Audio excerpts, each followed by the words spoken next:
So me and David are the only acupuncturists in the clinic. It's lovely to bounce ideas off. When you first start out, I think you have a bit of a confidence dip. I think you have all your tools in your kit, you know the knowledge, but I think it's natural just to question yourself and doubt yourself. But Dave was always there as a supportive guidance. The structure's already there. I didn't have to set that up. That was a great pro, really, for going in with David. The facilities and the accessories that he provides are already, there's sinks in the rooms. I could just walk in, unload my gear and get going, and that was wonderful. I didn't have to think about anything else. Welcome to Acupuncture West London, the podcast. This is the podcast for students, practitioners and enthusiasts of classical Chinese philosophy, Chinese medicine and acupuncture. I'm your host, Ben Carrigan, coming to your ears all the way from London. So join me as we dive deep down the rabbit hole of Chinese philosophy and into the very concepts that inform our practice. Each episode focusing on a specific topic and its application within a clinical setting. This episode is brought to you courtesy of our brand new ebook, Yin and Yang. What are Yin and Yang? What are the laws of Yin and Yang? And how are they used as defining principles for our very existence? To answer these questions and more, download your free copy at acupuncture-westlondon.com/free ebook. Welcome to part 2 of our Year in Business podcast series. Over 3 episodes, we're talking to practitioners who have set up businesses in various guises. We're discussing the various pros and cons, considerations and potential pitfalls of setting up a practice from home, setting up as a practitioner within an established clinic, as a sole trader or as an employee, and finally, setting up your own business. In part 1, we spoke with Rachel Marks from Oak Ridge Acupuncture. She talked us through a year in business and lessons learned from setting up her own home practice in Horsham, West Sussex. If you haven't listened already, check it out. Today we're speaking to Vicky Newman, who talks us through a year in business and setting up as a practitioner within an already established clinic. Vicky is a graduate of the International College of Oriental Medicine and a fully certified member of the British Acupuncture Council. She is also a qualified paramedic with the South East Coast Ambulance Service. Today she's talking to us from Cherry Tree Acupuncture, her own practice which she has set up within the Marine Clinic in Rottingdean, East Sussex.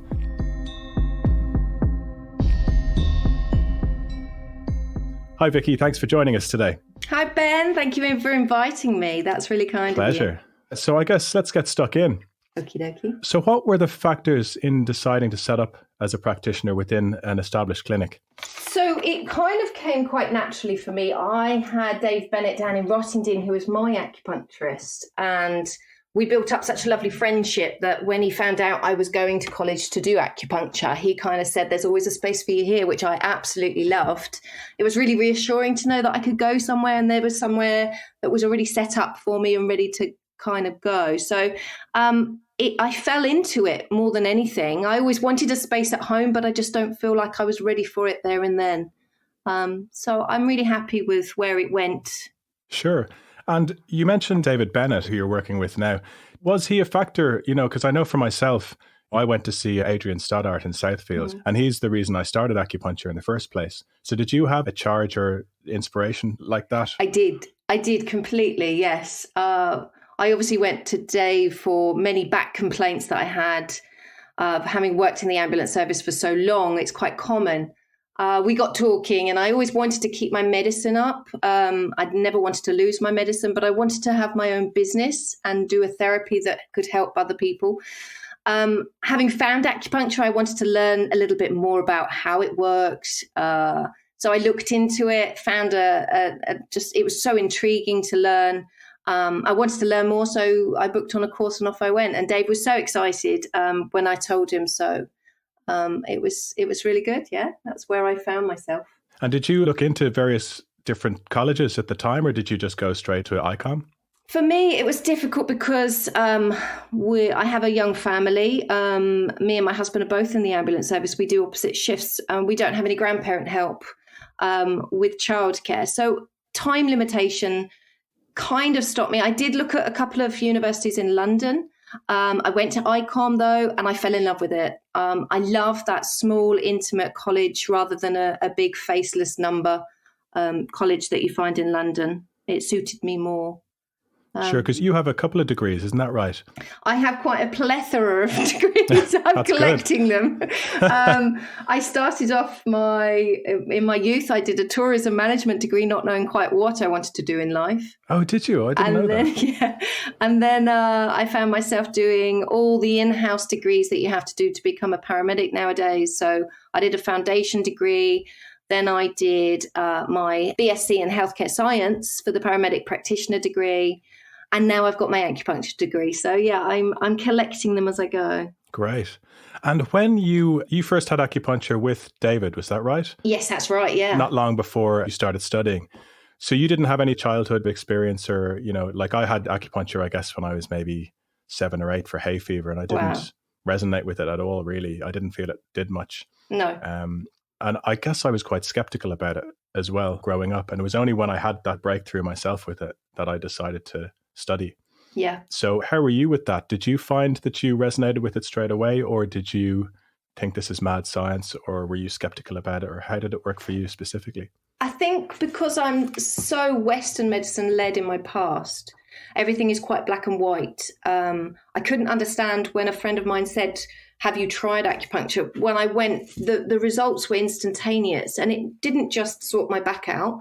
It sorted my anxiety, calmness. It sorted so many different levels of my body out that I kind of had a real epiphany of, wow, medicine isn't just black and white. There's a lot of grey out there. And I took to it like a duck to water. Great. I love the way that can happen, particularly with people who have a root in Western medicine or Western thinking, where they suddenly just resonate with it and go, wow, this is crazy. I was so skeptical. How can a needle put in at my arm help my head or my headache or, neck pain? Or it was so intriguing. I had to learn more. That's my thirst for knowledge. That's why I've got 4 degrees. There we go. Yeah, good work. Okay, so your clinic is called Cherry Tree Acupuncture. So what I wanted to know was, how does this work in practice? Do you operate from a space within the Marine Clinic as your own entity, or are you an employee, or how does it work specifically for you? So I wanted to set up my own business. I wanted branding. I wanted to brand myself so that people could recognize certain logos and things like that. So I really was excited to use the Cherry Tree logo and call myself Cherry Tree Acupuncture. So I work as self-employed down in the Marine Clinic. I hire or rent the space from Dave. I started 1 morning a week, and it just grew quite nicely and steadily up to about 3 mornings a week, just before we unfortunately went into lockdown. So of course, crashing to a stop. I think that happened for a lot of people, unfortunately, including myself. Absolutely. It's a bit of a shock. But so you are sort of the self-employed route as opposed to the employee route within the clinic, and you're your own entity. Yes, completely. So I guess one thing to mention is, we don't have to go into too much detail about this, but just for listeners, I know that you can have setups within that context where you rent maybe per day or per half day or per hour, versus maybe having an arrangement where someone takes a percentage of your income versus paying a fee per patient, which can be anywhere really between roughly £10 to £20. So you're doing a sort of a rental option for the room. Absolutely. Okay. Yes, we are. Yeah. Okay. So have you sort of worked out any pros and cons of working in that way within an already established clinic? Like obviously working with David, and are there other practitioners who you get to bounce off, or what would be the pros and cons as you see them? So me and David are the only acupuncturists in the clinic. He's always around. It's lovely to bounce ideas off. When you first start out, I think you have a bit of a confidence dip. I think you have all your tools in your kit, you know the knowledge. But I think it's natural just to kind of question yourself and doubt yourself. But Dave was always there as a supportive guidance. The structure's already there. I didn't have to set that up. That was a great pro, really, for going in with David. The facilities and the accessories that he provides are already, there's sinks in the rooms. I could just walk in, unload my gear and get going. And that was wonderful. I didn't have to think about anything else. And there's company. I like the team spirit. I love that. I work very well independently on my own. I'm a paramedic practitioner, so I work independently with the ambulance service quite a lot. But I love team spirit. I love working with other people and having a banter. Yeah, I'm in a very similar situation where I work in the clinic and I have Adrian there, who's 35 years experience. Yeah. And it's great to have that support when you have a confidence dip. Maybe you have a difficult patient where something doesn't go the way you want it. When everyone graduates, they suddenly have a dip or they feel very much on their own. And that confidence dip can really knock you. And it can be hard to come back from. Yep, definitely. With Adrian, I hear his voice in my head now because I'll go and I'll ask him about something and it'll be quite an in-depth question, or maybe I'll have written extensive notes on something. And he always comes back to the same question. He says, what does the pulse say? Yes. And that always resonates with me. And for that reason, I study pulses and I love pulses because sometimes you can just take something back to the basics, literally to yin and yang or the pulses, or just rein it in. If there's heat and the pulse is rapid, just clear heat. I think I was saying that with Rachel yesterday. Yeah. Just keep it simple. And if that doesn't work, then fix it next time. You don't have to fix someone. You can't fix someone in one treatment. No. Well, very rarely. It would be wonderful, but it would, but not even Western medicine can do that. No. So as you were saying, it's good to have David there. Do you get to ask him lots of questions? He's supportive. Oh, he's amazingly supportive. I have about 3 or 4 questions as I walk through the door. Throughout the day, I'll fire a few more at him. He's a great guy who is keen to mentor, I think. I think he's a great natural mentor after being in the business for 20, 25 years.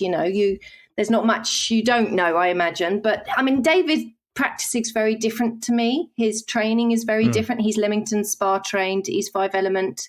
Okay. ICOM is very different. We have stems and branches. We do have 5-element. It was quite worrying at first when we kind of sat there looking at each other going, oh, I don't know where you're going with that. But our principal aim for the patient is always the same. And funnily enough, we often use the same points if we were going for the same aim. So I was reassured after a while that actually we're aiming the same kind of result for the patient. We just got there a different way sometimes. I think that's really important, isn't it? Yeah. Yeah, he uses constitutional factors. Now, we never learnt about that in ICOM, but it's fascinating to learn this different element that people use as diagnostic tools and to use in treatment with the points. And I filtered some of that into my practice and I've had great results. So even though I don't stick to it 100%, I might pull in a few points that might do the same job as I would have done anyway. Great. So what are the greatest considerations of setting up within an established clinic? Obviously you have, we've already discussed setting up as self-employed versus an employee and the different income routes, or, if a clinic takes a percentage of income or they charge you a fee per patient or you pay rent. Yes. But in terms of working within a clinic, obviously it can vary from clinic to clinic, but what's included if you're talking about things like, waste management contracts that you might have to have if you're working on your own? Or, are needles included, light and heat, cleaning, towels, all that kind of stuff? Yeah. Because they're all considerations and costs.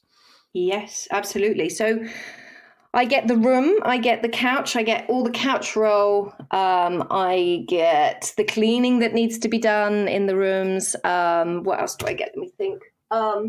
I get everything apart from bringing my own needles, my own utensils that I use on the patients, because of our practices is very different. He practices Toyohari Japanese acupuncture style. So mine Chinese is very different. So we have different utensils. So there's no point using the same as his. I wouldn't know what I was doing. Everything is outlined. The diary's there. I don't pay for any heating, water or anything like that. It's all included in just the space that I rent. Okay. And that's kind of for a morning or afternoon. And there's often ad hoc times I can squeeze patients in as well. So yeah, there's a lot of flexibility. Okay. And so you mentioned there about diary. So did they take bookings for you? No, I do that all myself. I'm quite an organized person. I love being, I don't want to say anal. It just pops in my head. Now I have to put a warning on the podcast for bad language. Thanks, Vicky. That's okay. But I am quite organized. I like the control of organizing things, keeping everything up to date.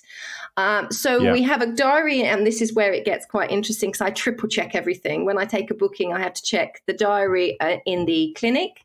I have to check my own written diary, and I also have it on my phone so that if I'm out and about, I can check my availability. It hasn't let me down so far, but obviously when I get busier, hopefully I will, that things may need to change. I might need to look at certain software to inbuild things like that so that, I've got a quadruple checker then. So, yeah.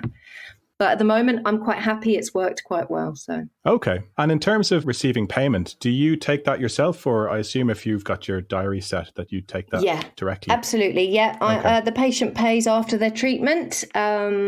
And that's the nicest way, I think, to do it. I think when you start out, you have a few personal feelings about things. I couldn't ever ask for money up front. That's just not me. I like to make sure that they've had a good treatment, they're happy with their treatment, and then they pay. So yeah, I take the money myself. I always do payment afterwards as well, because I feel kind of the same way. Yes. Or I think when you lead with money, it just feels wrong for me personally. It feels like it's coming from the wrong place in me. So yeah. Absolutely, yeah. Okay. So in terms of initial outlays for working as a practitioner within a clinic, do you have to worry about a practitioner license within your borough? Yes, I had to contact the council to make sure that they knew what I was doing and where I was doing it. And that's the only place I am licensed to practice acupuncture. Okay, because I think if you're setting up on your own, the practice that you're working in has to have a practice license, which they get through their council. Yeah. And then I guess different councils have different restrictions and guidelines that they give. Yes. But in terms of practitioner license, if you're within London, I think the practitioner license is covered within the British Acupuncture Council realm. But then outside of London, I think it can be a separate thing. But it's worth checking for everybody that they have that covered. Absolutely. No, I remember contacting my council, speaking to a lovely gentleman who just wanted to know that I was practicing, where I was practicing, whether they were actually registered, and he checked it all out and everything checked out fine. So yeah, all good. Yeah, good. So how did you decide on pricing? Working within the clinic, does your pricing reflect that of the other practitioners like David, or have you adopted a different model? Did you look at competition in the area, or how did that work for you? So yes, I did feel like I had to reflect my inexperience compared to Dave's very long, illustrious career. I wanted to come in quite low as well. And I was warned at the beginning not to sell myself too cheaply. But it felt better for me to come in a little bit lower while I have that lack of experience, and then to gradually build each year. I think I was lucky that this wasn't my whole sole career. I'm still working for the ambulance service, so I do have an income. So it felt a little bit easier for me just to keep the cost for the patients low. I wanted to encourage more people to try it. And I think if you keep it a little bit lower, more people will just come and give it a go. But there's arguments both ways, Ben. So, it's difficult to know if I did the right thing or not. But gradually my prices will come up as my experience grows. So I think the most important thing for anyone setting up their own clinic or setting up as their own practitioner, however that might be, I think people need to price at a level that they feel comfortable with. Yeah. Because if you price at a level that you don't feel comfortable with, you're going to be apologetic every time you go for the card reader or whatever. Absolutely, yeah. For me personally, I was the opposite end of the scale, where I was working in Southfields, and with the practitioners around me, I decided I didn't want to feel like I was undercutting them. Yes. But I also didn't want to charge more because I didn't feel like I had earned that yet. Yes. So what I did was I just matched them. Yes. And I said, right, that's what I'm charging. I've done my 3 years plus all my CPDs and whatnot. Absolutely. So I'm going to back myself with it. So that was just the way I did it. But then there were other practitioners who were far cheaper than I am. Yeah. And also I felt that if I put myself too cheaply, that it would be difficult to put myself up later on.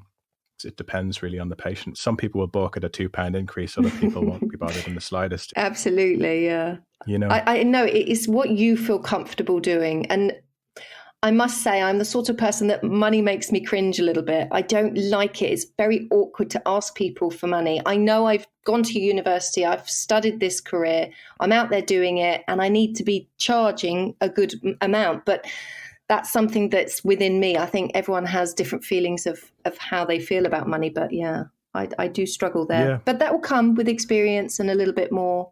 I get the sense that we're both quite similar in terms of that, because I've never been very strong on money. I mean, who likes accounting anyway? Do you know what I mean? But let's be honest, or tax returns. I mean, I don't think there's any joy to be found in that. Definitely not. But I do sense that we're quite similar in the fact that we both are quite geared towards learning. Yes. And I don't mean this in a derogatory way towards anyone else, but some people will study and then they'll work, whereas I can't stop learning. I have to keep feeling like I'm moving forward, not just in business. It's more important for me, I think, personally, to keep learning than to be building a business, because I think if I feel confident in what I'm doing, then I think that'll refer to everything else. I know. I totally agree with you there. Everyone's different. But yeah, absolutely. There's a thirst there to constantly learn, to keep my skills up so that I'm being the best practitioner I can for that patient. And, you want to solve everyone's problems. And the more knowledge you have, knowledge is power. So yeah, the more knowledge you have, you're going to do better with your patients. So. Well, the funny thing is, obviously as practitioners, particularly nowadays, we have to be very careful. But when I went to see Adrian back in 2015, I went to see him and I'd had a problem with my ear. I think I may have mentioned this before. And I'd been to see various hearing specialists and they were saying to me, there's nothing wrong with you. Your hearing's way above average. But basically everyone said I was fine. And I had quite bad pain in my ears and quite bad tinnitus. But he was the only person, having seen specialists and GPs and doctors and all sorts, he was the only person that ever said to me, I can help you. Yes. And those are very powerful words and things that people shy away from because of the sort of the legal things that people have to adhere to these days in this day and age. But it's so powerful just to be able to give someone that feeling of when you say to someone, I can help you, or even I'm going to try and help you, it's very powerful. And I think it's very important for people to know that you're doing your best and you're not just a number. Yes, absolutely. And that they see you for what you are and where you are and going to try and lift you out of something. Yes. Yeah, absolutely. So moving on, how did you build a network of referrals? Where did you find most of your patients coming from? Did you look for your own or did they come from within the clinic or how did that work? So this was another great reason to go with an already established clinic. Dave is really busy. He's kind of turning people away when I arrived, which was wonderful. So he started redirecting them towards me, which was a great setup because when you first start out, you are going to be quite quiet until your business builds. So he kind of redirected a few of his patients towards me as well. And then it grew exponentially from there. It was family and friends of these people. I'm very lucky that I have a green family, my ambulance family.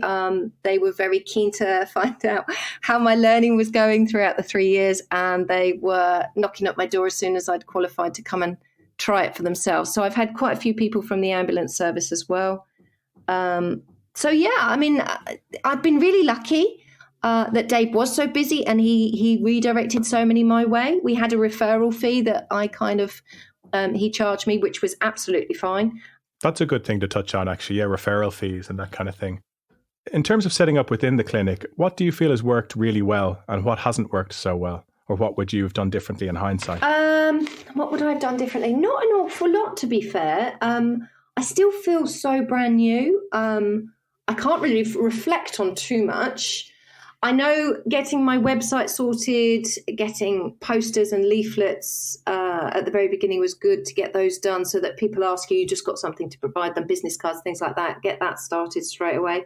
Okay. No, I mean, business cards are a must, yes, aren't they, really? They are, yeah. But for me, I was speaking to Rachel yesterday about this and leaflets I found personally were a waste of money because for the first couple of months, you're changing things and maybe you might change your days or your hours or your prices. Yep. And so I kind of felt personally they were a bit out of date before I'd even started. So they're all sitting here and I haven't handed them out in ages. And I think I ordered like 1,000 of them or something because the more you order, the cheaper they are kind of thing. That's it. I think I did the same thing.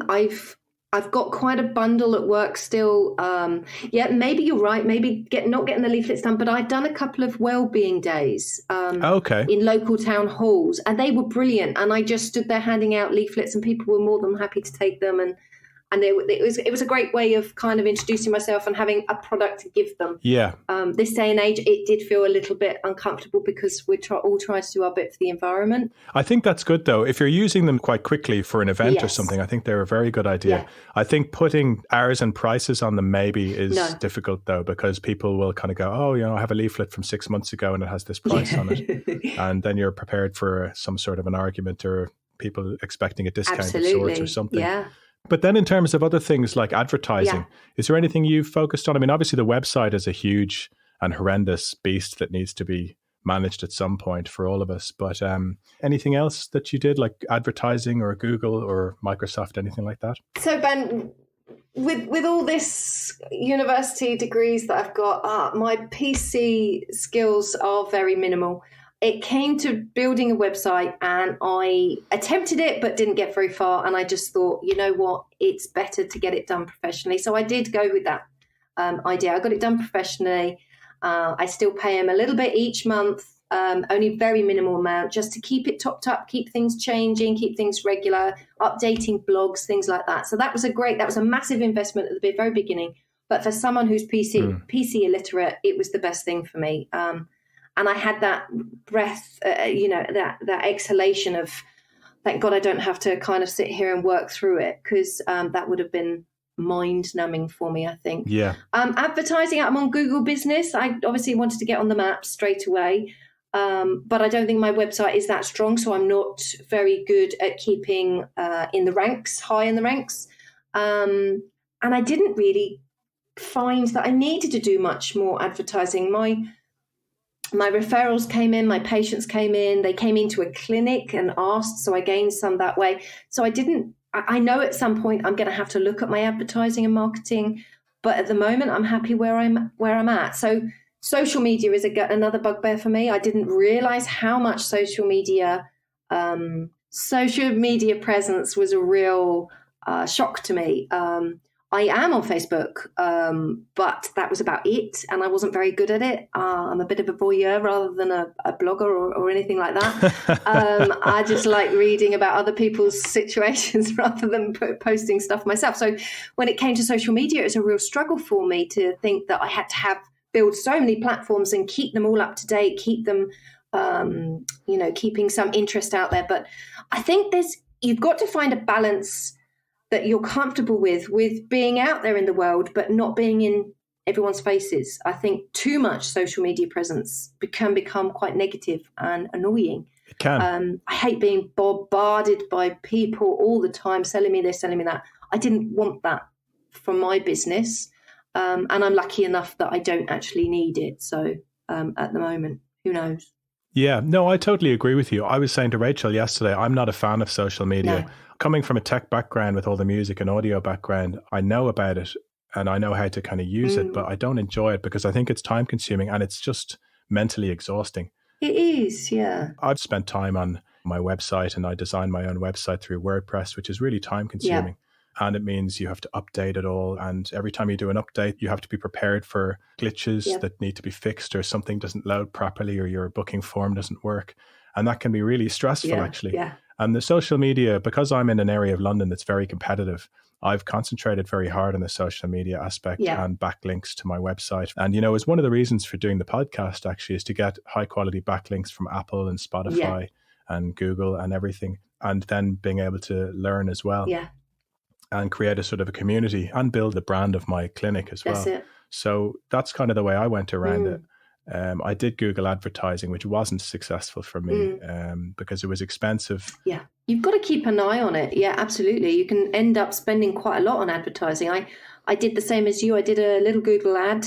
I had a date in my diary to check it, to see how much and review it. And I pulled out straight away because, well, actually, I think it was a click per pay situation, but I think I was actually going into my own website and being a clicker. Oh, really? So I didn't realise that till later, but I was checking my website and obviously going through the click per play, charging myself. Oh gosh, yeah. But there's things like this that you learn. But no, I pulled out my Google ad as well. I could see how it would be good, but I'm just not ready yet. I just don't feel. I think this is all I'm going to grow my knowledge about having my own business organically, nice and slowly and steadily. And yes, you've got to have the knowledge, but I'm in no rush. It's going to come, and it's going to come from quizzing other people, asking what they're doing, learning about different. But just don't think that there's, we were up and running for 9 months, so I think that's all going to come, and we're going to learn the best places to market our business and advertise. It's so important because we're led to believe that SEO and Google advertising and all of that stuff is super important, and it is if you're in a really competitive environment. Yes. But at the end of the day, what is that trying to achieve? You're trying to get patients and you're trying to build your clinic. And if you're getting referrals and you're making a good living, then, it depends where they come from. There was 1 month, I think I spent about £300 on Google advertising, which is a lot of money, obviously. And I did not see the return that I felt justified it. Yeah. So I just went down the route of trying to go, okay, well, I'm just going to build my SEO and do backlinks and set up podcasts and do this, that, and the other. Yeah. And it worked much better. Yes. Yeah. So each to their own, Absolutely. really. But it's easy to feel like you're missing out if you're not doing these things, or you're not ticking the boxes that everyone says you should be ticking. Oh, gosh, yeah. And the worst thing is, as soon as you even type advertising into your Google homepage or whatever and search for it, then you suddenly have all these ads coming up on Facebook. And every time you go online saying, you know, you need this, you need that, you need that. And it's so easy to feel overwhelmed and to fall into that trap of feeling like you have to spend all that money. I'm really not a believer in that. No, I agree completely. Yeah. So we talked about website and that you outsource that, which I think is a good idea, because I myself, as I said, did WordPress, and that's a steep learning curve. It has much more scope for design and functionality. It's inexpensive, but it is time consuming and you need to know what you're doing. Otherwise, you have things like Wix or Squarespace, which I think some people I know have set up their own websites that way, and that's quite good and easy. It's a little more expensive because then it's like a monthly thing. But I think the route you've gone down, where you have someone who looks after it and someone you can pick up the phone to, is a great way to do it. It's brilliant. Again, it takes that stress out of starting your own business. I don't have to worry about learning whole new, developmental software, computers. I can just say, can you set me this? Let's design it like this. And can I pay you a little bit each month just to keep it going? It just suits me and my non-PC mind very well. Well, that brings us to the end of today's episode. Thank you to Vicky Newman for joining me. Stay tuned for part 2 of my interview with Vicky, which is also available now as episode 7. In the meantime, if you'd like to learn more about Vicky and her Rottingdean-based clinic, Cherry Tree Acupuncture, check out cherrytreeacupuncture.co.uk. For questions about today's episode, I'd love to hear from you, so get in touch at podcast@acupuncture-westlondon.com. Finally, don't forget to check out the show notes at acupuncture-westlondon.com/podcast, where you can also find more info on free trials and discounts for lots of clinic management solutions we've talked about in this episode. See you next time. Thank you for listening. Don't forget to subscribe, rate and review. To keep up to date with all of our upcoming episodes, sign up to our podcast newsletter.